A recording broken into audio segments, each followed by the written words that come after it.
Viewers, welcome back to my YouTube channel Quality Testing. Today we are going to see Introduction to Automation and Selenium.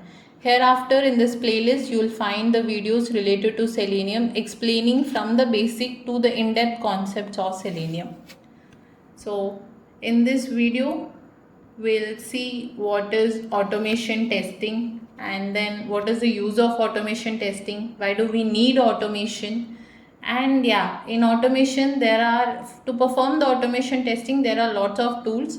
The one tool which we are going to learn and see is Selenium. So here in this video we'll see what is Selenium, advantages of Selenium, and some basic concepts of Selenium. So the first thing is, what is automation testing? So automation testing is nothing but testing or performing the testing task with a help of a software tool. For example, if you are testing a food delivery application, so what manually you will do? You will select a restaurant, you will select a food, you will put it into a cart and then perform the payment task either online or offline. So what if that thing is done by a software tool? It itself will interact with that particular web page or that application, and that tool itself will select a food, it itself will put it into a cart, it itself will perform the payment action. So that is what the automation testing is.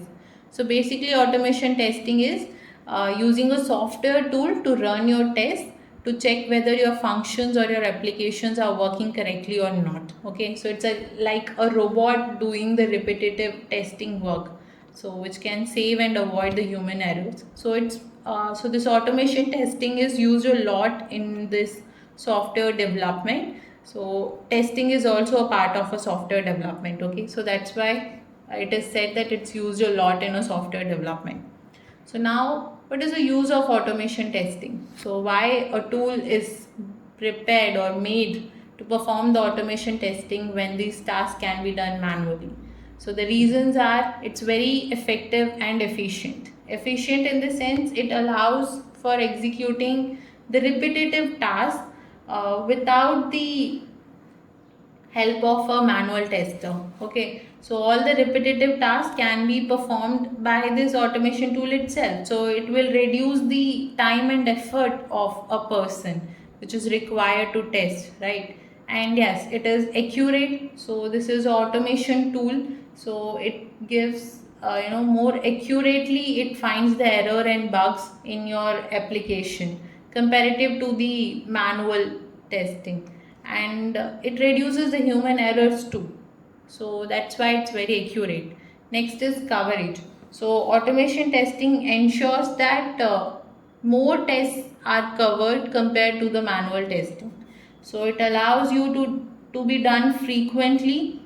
So you can do lots of testing tasks frequently with the help of automation testing. So that improves the quality of your testing.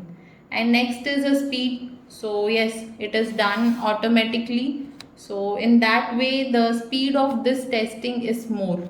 So in the sense that automated tests can be run at any time of a day. So thus they use scripted sequences to examine the software. So that improves the software testing speed. Next, it is cost effective. So to test a certain application manually, or if there are certain tasks to be performed repetitively, you need many manual testers. So that can be reduced. And second, the bugs or errors can be found at an early stage of a development of application or a function itself. So in that way, they can be fixed at an early stage, which can be a cost effective for a software development.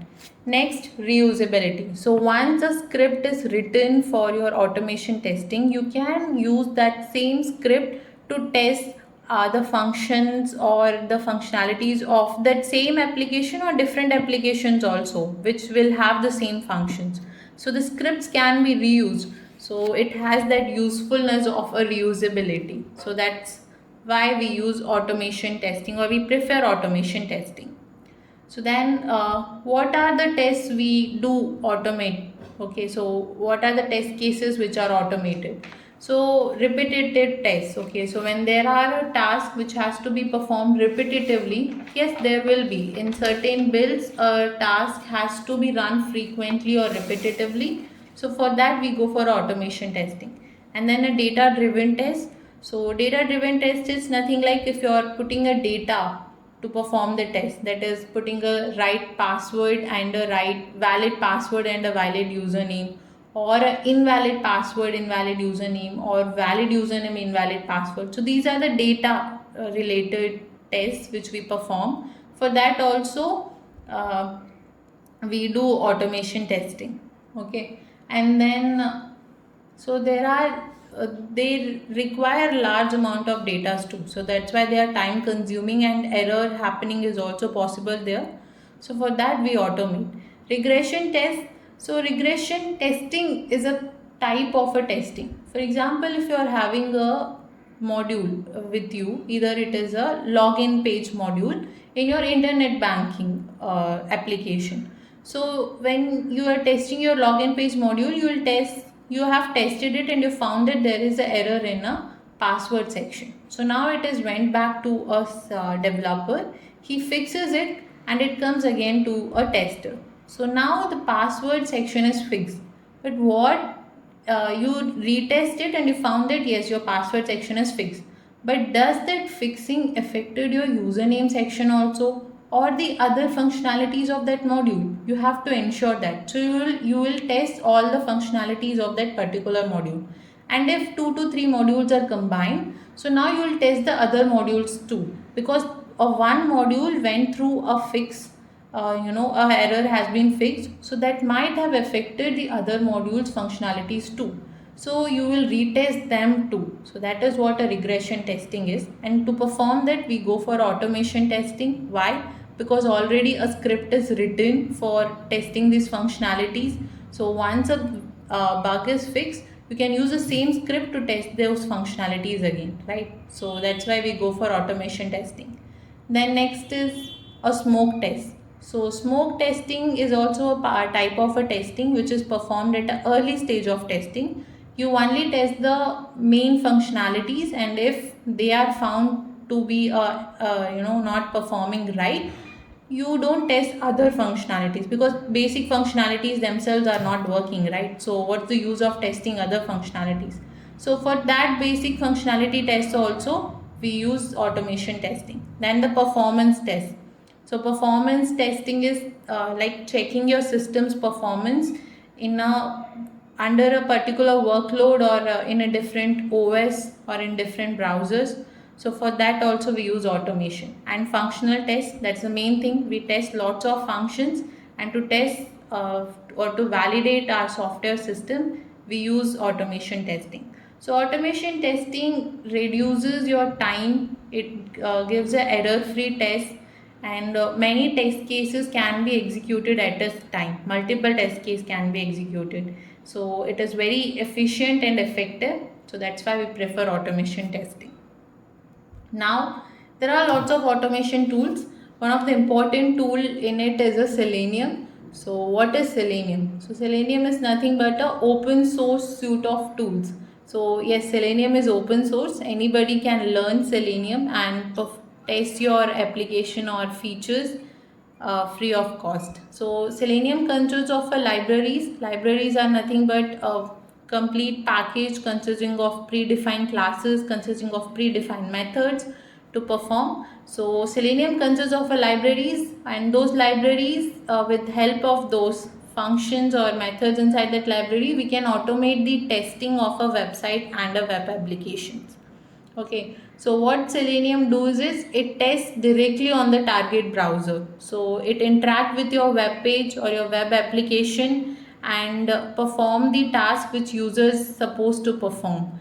And it rerun also. Those tasks can be rerun without a manual input, and it eliminates certain repetitive tasks which are time consuming or lots of efforts has to be put in. So Selenium is basically what it does, it interacts with your web page, automate all the user related actions, so making it a valuable tool for validating the web application across different browsers in a different platforms. Okay, so it is a versatile tool that can automate a wide range of testing tasks.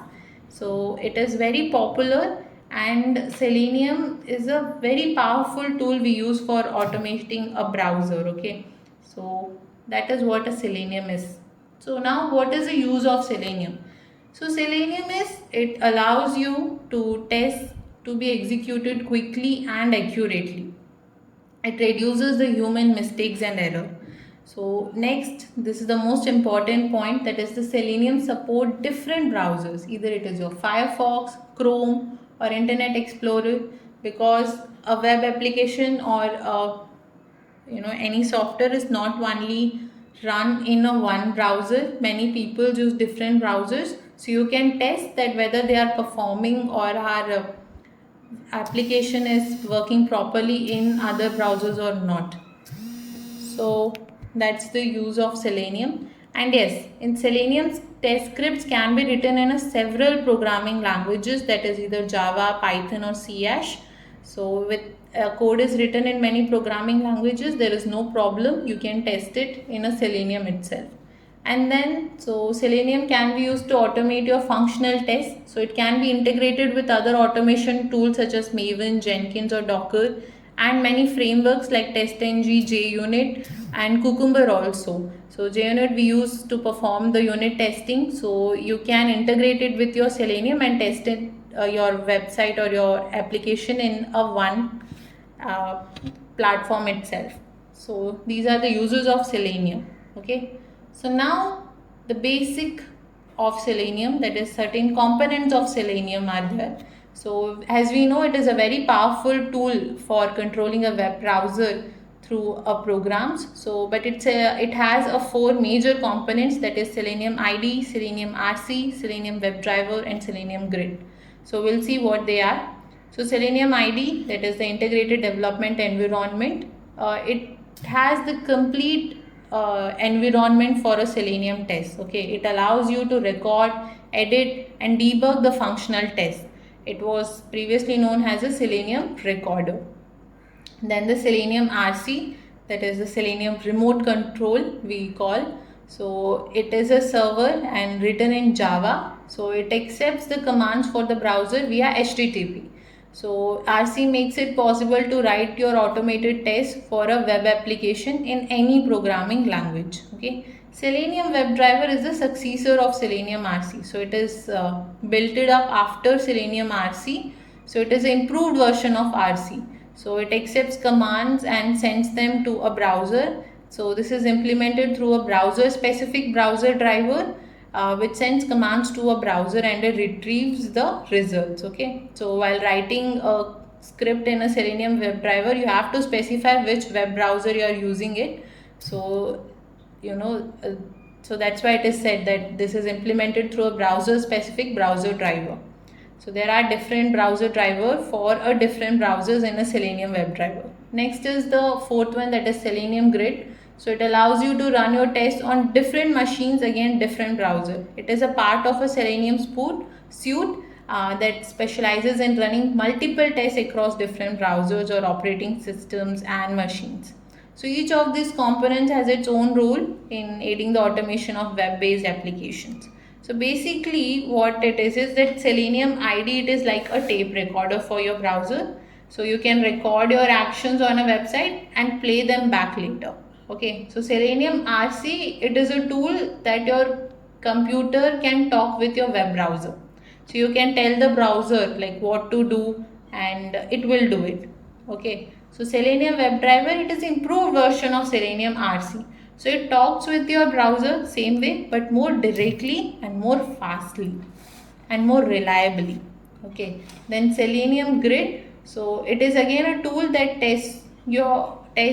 lets you run your tests on many different computers. So when you want to test your application or your website on a different types of computer and web browsers, Selenium Grid is used for that. Okay, so yes, so Selenium has a lot of uses, that is with the help of Selenium you can test your web application, you can cross browser testing can be done, the data driven testing or the continuous testing, or even a test management, like it integrates with the tools like TestNG, JUnit and Cucumber for managing the test cases and generating the reports. So this is about the Selenium. So thanks for watching this video. I hope you found it useful. Do like, share and subscribe, and we'll see in the next video learning a new concept of a Selenium. Until then, thank you.